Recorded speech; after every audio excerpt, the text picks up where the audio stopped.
Kamusta po muli mga katambay? Muli po si Kamanong, ang inyong lingkod dito po sa Tambayang Makabayan. Kinukomentuhan po natin. Ito po, komentuhan po natin mga tambay yung nakaraang rally ng Maisug dito po sa Angeles, Pampanga. Ito po, nagpahayag po ng ang ating dating Pangulong PRRD mga katambay sa hindi po inaasahang pagkakataon, hindi po siya naka-attend ng rally mga katambay. At pag-usapan din po natin at komentuhan po natin ang pahayag din po ng Mayor ng Davao na si Sebastian Baste Duterte mga katambay. Ito po, umpisahan po muna natin ang pahayag ng dating Pangulong Duterte mga katambay. Pasensya na po. Inabot ako ng ayaw ko na lang sabihin kasi napaka-corny. Pero retired na kasi ako at yung pera ko, meron ako, may retirement ako pero pinupwesto ko lang. At yun na kasi ang source of existence ko. Sorry, hindi ako nakapunta. Pero I would like to congratulate you for your gesture to show to the country and to the world that may damdam tayo. Hindi tayo galit kay Marcos o hindi tayo galit sa gobyerno. May damdam na pinapalabas natin. But this would be as good as any other time to tell the president, the military, the police and all na hindi kami yung subversive na gusto namin tumbahin ang gobyerno, paalisin si Marcos. So, we just want reforms that yung nanirinig nyo sa grupo ng mga maisog at yung mga Pilipino na ayaw ng gulo pero gustong may pagbabago. Off po natin yung... Yan lang naman po. At congratulations sa inyo. Yan na ang habol natin. At yan na ang hamon ko sa gobyerno. Wala ng iba. Walang interesado patalsigin si Marcos. Walang interesado sa gobyerno na patumbahin mo. Ogo yan, kay dumaan ako ng presidente, pati gobyerno ko ito. So, para just to erase doubts. But, we will ask that we will be heard from time to time so that government would know what the sentiments of the people are. And whether the sentiments or not, totoo man o hindi, makinig lang kayo. Total kung mali, hindi sabihin ninyo, pag mali, wala naman kami magawa. Sabihin niyo tama, wala rin kami magawa. Just the right to be heard. Yan ang importante sa Constitution. The right to be heard. Period. Maraming salamat. Yan po mga katambay, ang pahayag po ng dating Pangulong Duterte mga katambay. Dugtungan lang po natin. Tama po yun mga katambay. Sa nakikita ko po naman sa mga nangyayari po sa pagitan po ng pamilya Duterte at ng ating pamahalaan, talagang wala naman po talagang layunin na ito ipabagsakin ang gobyerno. Dahil una-una, napakatalino pong presidente ng dating Pangulong Duterte mga katambay. Dahil alam niya po, kung magkakagulo rin po ang ating bansa sa ganitong sitwasyon, real talk mga katambay, real talk. Sa ganitong sitwasyon natin at magkakagulo pa at matatanggal sa pwesto ang Commander-in-Chief mga katambay. Ano pa mangyayari sa bansa natin? Lugbok na nga tayo sa kahirapan. Ang ating mga kababayang mahihirap ay nahihirapan na, di ba? Dahil sa napakamahal na bilihin at napakamahal na ginagastos natin buwan-buwan mga katambay. Di ba? Nandiyan ang kuryente, tubig, pamasahe, di ba? At lalong-lalo nang kinakain natin mga katambay. Sa kakarampot na kita, di ba? Wala pang 600 ang NCR. Di ba? O sabihin natin 600. Paano po yung nasa probinsya? Na wala pang 500. Di ba? Nasa 400 plus lang. Tapos, pababagsakin mo nga naman ang gobyerno. Ano ang mangyayari sa atin? Di ba? Lalo tayong malulugmok at lalo tayong mahihirapan. Lalo ang mahihirap. Tayong mahihirapan mga tambay. Dahil babagsak lalo ang ating ekonomiya. Naiisip po yan ng Pangulo, mga katambay. Kaya lang, hindi po ba, sinasabi niya, ayusin at sagutin, Huwag maging balat sibuyas ang ating gobyerno, di po ba? Dahil nahandito po tayo sa bansang malaya, di ba? Kahit kung tama man o mali, ang naririnig mo, dapat mo sagutin. Kung mali naman yung nagtanong, at tama ka, matatanggap po ng Pilipino yun. Pero hirap na hirap pong sagutin, mga katambay. Ang mga tanong, ang mga nakikita ng mga Pilipino sa panahon natin ngayon, mga katambay. Pero bago po natin ituloy yan, mga katambay, pakinggan naman po natin ang hinaing naman po ng mayor ng Davao, mga katambay. I-set up ko lang po. Ayan na po. Ikaw, Bongo. Kumpare ka. Pero kung alam ko lang pala na magkakaganito, yung mga tao, yung nagboto kami, mga Davaoenyo, nagboto kami sa Imuhabong. Kung alam ko lang na ganito lang pala yung gagawin mo, sana hindi na lang.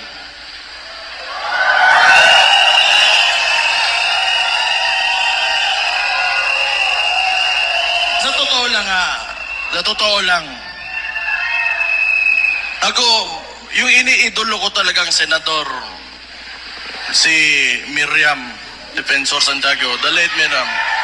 Purya hisgot lang kasi wala na yung tao, pero iniidolo ko talaga. Yun talaga yung hero ko.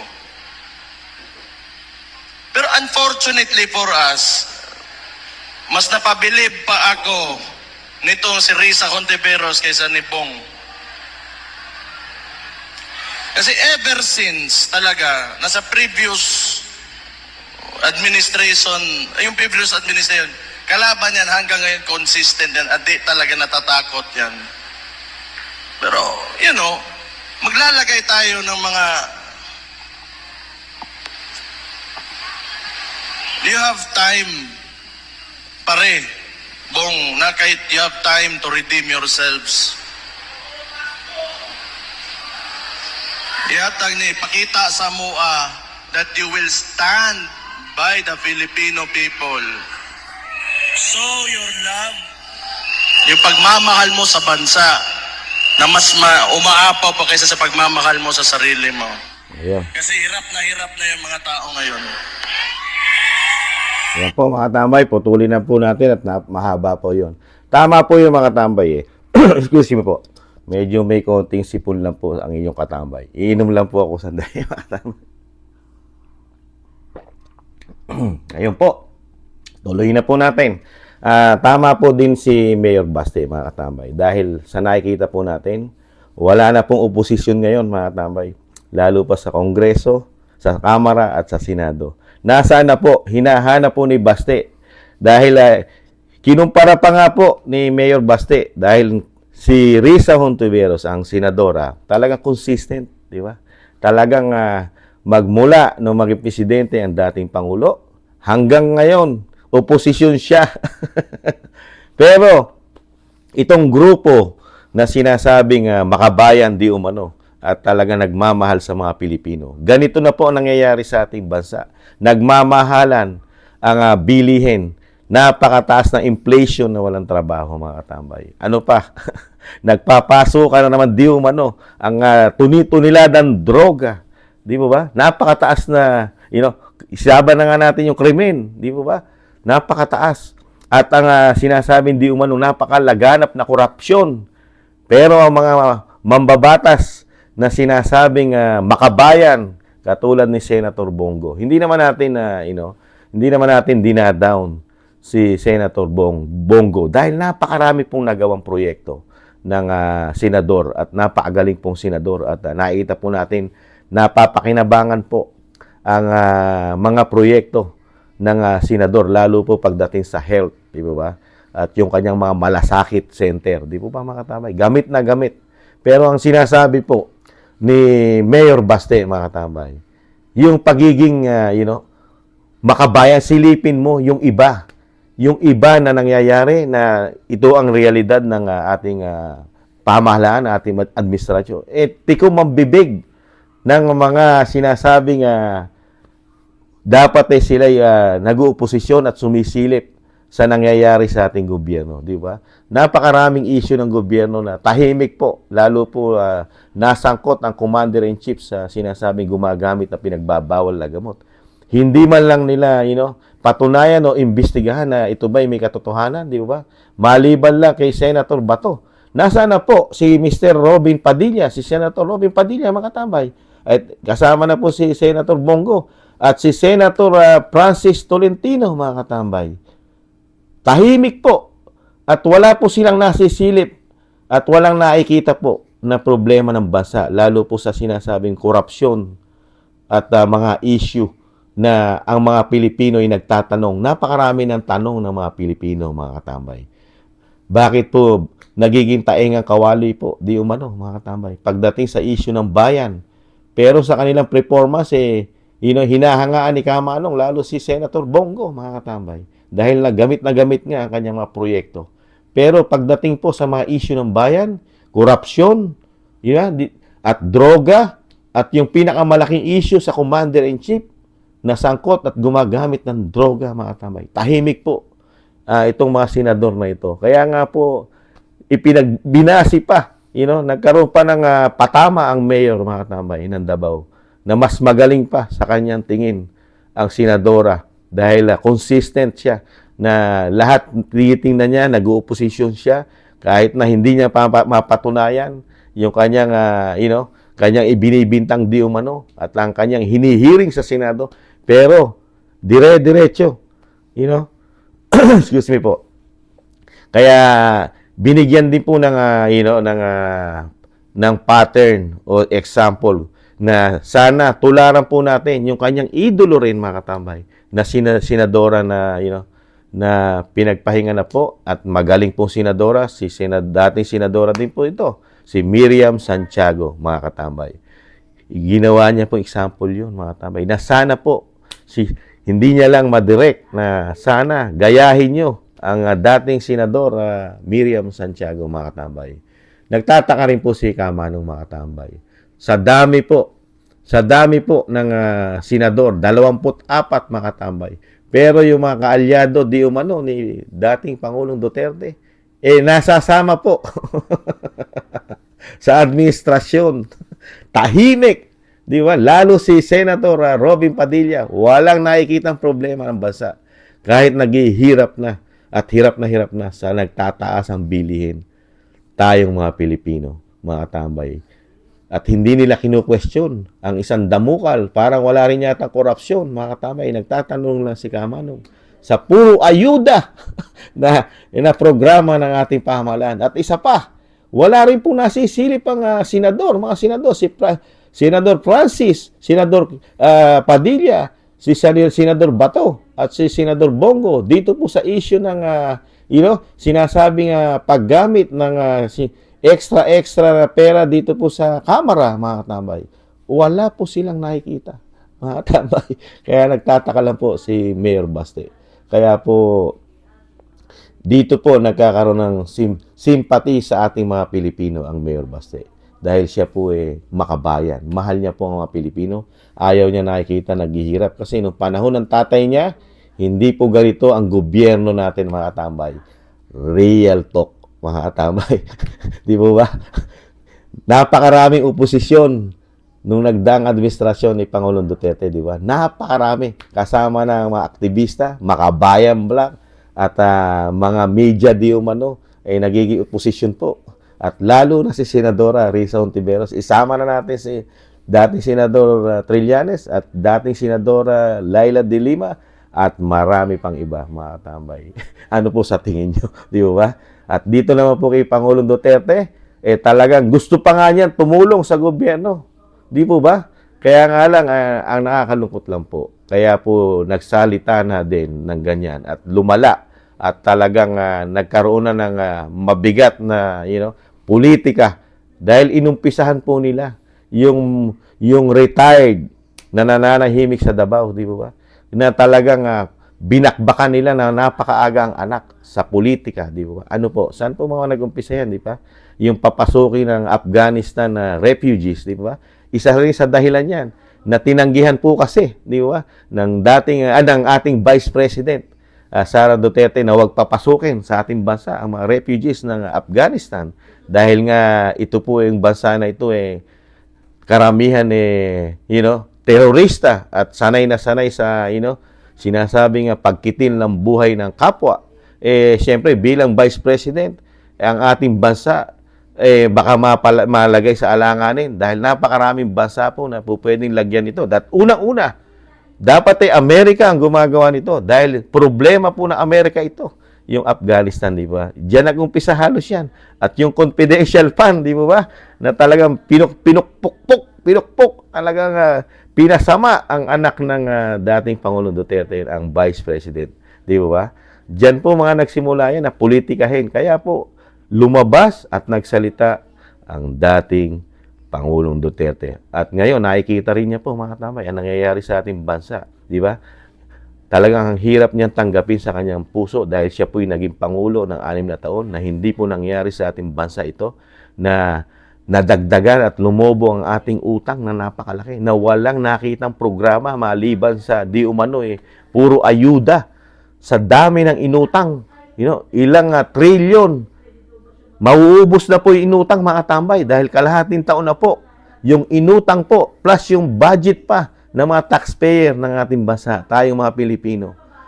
Pera pa yung inutang. Pero ano po ang nakikita nating proyekto na malalaki na mapapakinabang ng ating bansa? Maliban po sa puro ayuda po, mga katambay. Doon po nauubos ang mga utang di umano. Kaya nakikita po ni dating Pangulong Duterte, mga katambay, walang matibay na programa at hirap na hirap ibigay para sa tao yung sinasabing kahit hindi naman sobrang baba, makayanan nating mga Pilipino, lalong-lalo ang bilihin na pangangailangan ng mga mahirap. Hindi naman natin kailangan ng sobrang luho na kailangan natin mag-travel sa buong mundo dahil hindi kaya ng mahirap yan, di po ba? Ang sinasabi ni dating Pangulong Duterte, ayusin ang gobyerno, di po ba? Dahil unang-unang problema ng gobyerno, pagkain, presyo, trabaho. Di po ba? Yan ang nawawala sa atin ngayon. Di po ba? Yung mayayaman, walang problema yan. Lalo pag negosyante, di ba? Wala silang problema, mga tambay. Kaya nakakalungkot po. Kaya ang dating Pangulo ay willing pa nga po yan Kung kukunin po yan talagang tumulo sa gobyerno, mas makakatulong po yan, mga tambay. Hindi po dapat nila gawin yan kalaban. At talagang sinasabing ito napakasamang presidente na nagdaan at kailangan pabagsakin at kailangan ikulong pa sa dahate dahil dito sa sinasabing ICC. Papayag ba mga Pilipino, mga tambay, sa tingin nyo? Kung itong dating presidente, bigyan mo ng patong na, gawa-gawa, di umano, na issue para lang mapabagsak mo ang iplidong Duterte. Samantalang yung ating administrasyon ngayon, 2 taon pa lang, ganito na ang sitwasyon ng ating bansa. Sige nga, mga tambay, may comparison. Di ba? Dahil ang mga Pilipino nag-iisip. May mata. At may damdamin. Di ba, mga tambay? Kaya po, kayo po, ano po masasabi nyo dito sa pahayag ng ating dating Pangulo at ng anak ng dating Pangulo, ng mayor ng, mayor ng Davao City, mga tambay. Kaya po, yan po isang isang paggising din po yan at pagkatok sa inyong mga puso ang sinabi ng Vice Mayor Baste dito po sa mga sinasabing malaking tulong ang nagawa lalo na ng dating Pangulong Duterte kung paano po ito makapasok sa kanilang mga paglilingkod ngayon bilang senador at ang inaasahan po din ng dating Pangulong Duterte at ni Mayor Baste na talagang tutulong po, lalo po sa mahihirap itong ating mga kabayan. Pero ngayon po, nakikita po ni Mayor Baste sa mga senador na ito, tahimik, mga katamay, tahimik. Walang nakikitang problema ang ating bansa at wala rin nakikitang kahirapan ang mga senador na ito, mga tambay. Kaya po, pwede po natin i-suggest ito, i-komento dito po sa ating Tambayang Makabayan.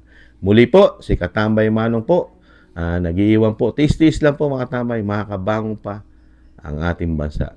Paalam, bye-bye!